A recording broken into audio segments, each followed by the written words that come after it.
Starting with tonight, what kind of things do you want to be working on in this homestand, and how much of an advantage it will be to have the last line change over a series of games and tighten up some things?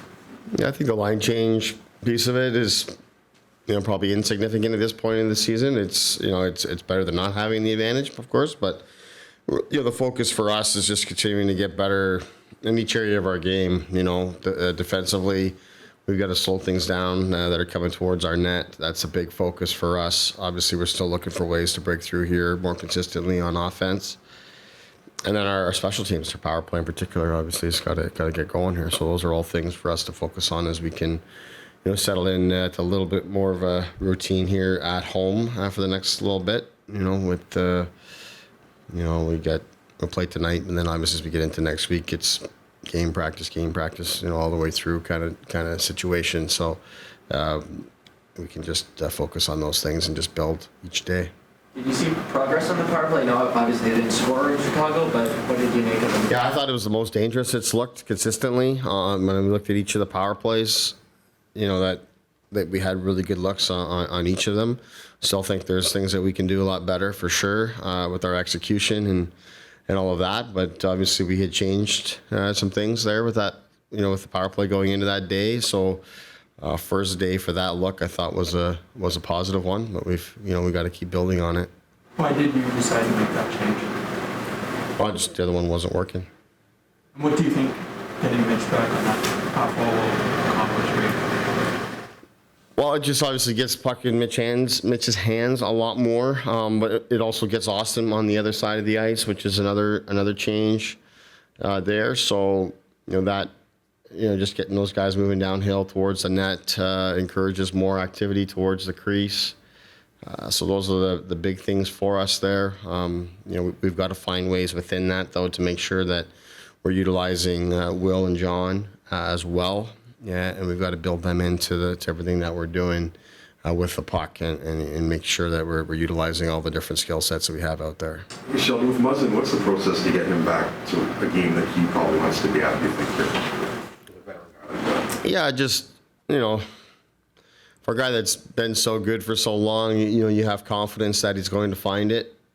So we're just talking him through it, reassuring him, pushing him, challenging him, but he doesn't need too much of that because he's a very self-aware guy and he takes a lot of pride in his game and the role that he plays for us. So part of it's just allowing some time to work some things out here and point some things out and give him some guidance. And then working, setting up our practices and using our time that we have on the ice away from games to address the things that, we think can help them. So what are you looking for from your defensemen tonight? Just to try to keep the play in front of them. That's a big piece for me is we just had far too many guys getting in behind us. This team is going to challenge us in that area again here tonight. They come with a lot of speed with their forward group. A lot of pucks that are thrown in behind, and they're looking to chase him down. And we're going to be put to the test in that area here again tonight. But that's a big piece. Have their timing of it well. But, our forwards have got to help the cause here. That's a big piece. When we looked at, a lot of the improvements we made throughout last season defensively, our D for sure played a great role in that. But our forwards were contributing greatly. And any team that defends well, does it in groups of five. So, we've got some defensemen that haven't played to the level that we'd like them to be or what we've come to expect. But at the same time, they don't have the same level of support either. So we've got to get far more connected as a team defensively. For Liljegren specifically, what are you looking to see from him as he's kind of in and out of the lineup and probably trying to make an impression on you?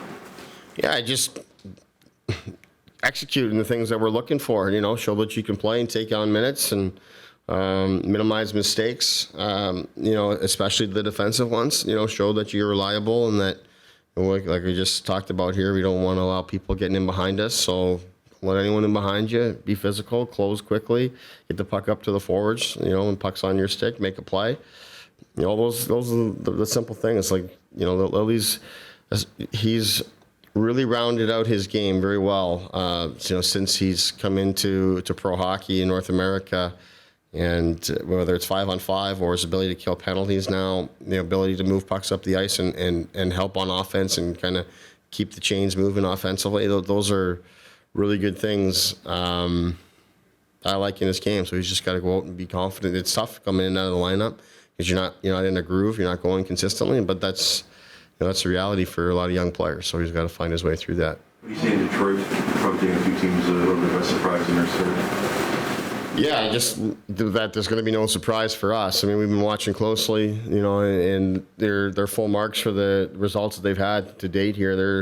They're in every game. They're carrying play in a lot of games. They're getting their share of scoring chances. They just seem like they're a committed group that's playing hard and wants to have a great season, and wants to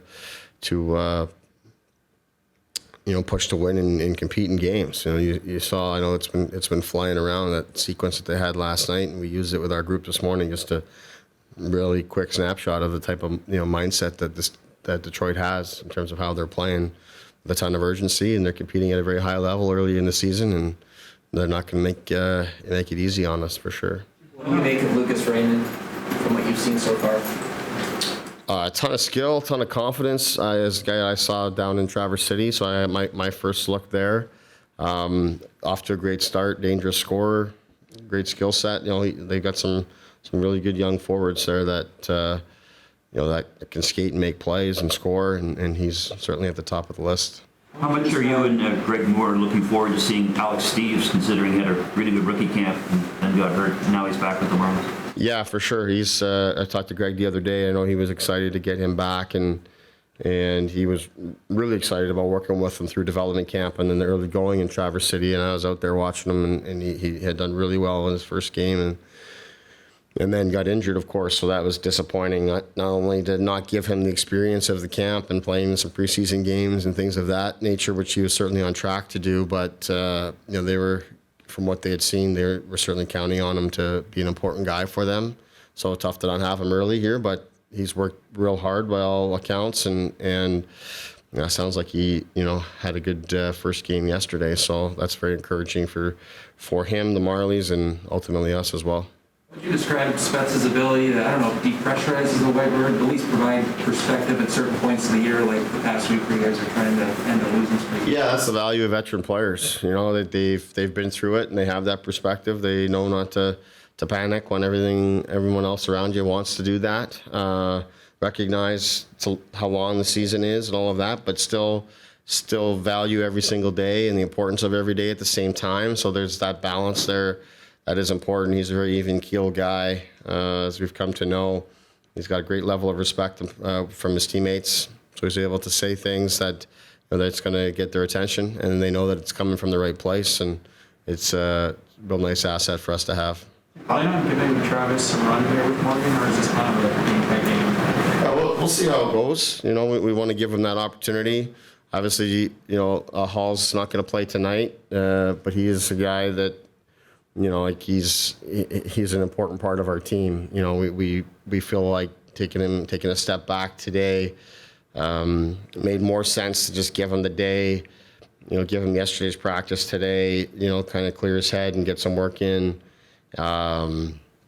Versus just reducing his role and reducing his minutes. We just thought, let's shock the system here a little bit and get him some time, but we need to build him back up because he's an important player for us, and he's played at a really high level, and we've come to expect more from him, which is, why, we felt he needed to take a step back here. But, so as a result, we've moved things around a little bit. So part of that is Hall's situation. Part of it is just, trying to get a little bit of a different mix and different chemistry in the back. And we're just going to watch and see how it goes, whether it's one game thing or whether we stick with it.